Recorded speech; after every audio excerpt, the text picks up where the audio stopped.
今天给大家介绍几个风水局，一个叫木火通明局。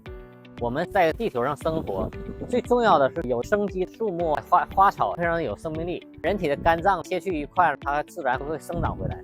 木火通明局代表智慧，志向高远。再有一个叫月朗天门局，天门在南半球的西南方，乾卦位。月朗天门，也就是说一轮圆月照在天门的位置。这个格局最主要旺田宅。就是说，我们房宅非常优雅、广阔、漂亮。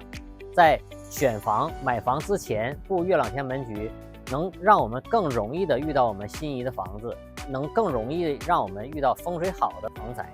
还有一个格局叫文昌局，让我们的文章或者说自媒体能量非常强，传播的非常远，也旺子女的学习运。我刚才给大家说的，借助天上的三宝日、月、星，在下一期我会讲水、火和风的格局。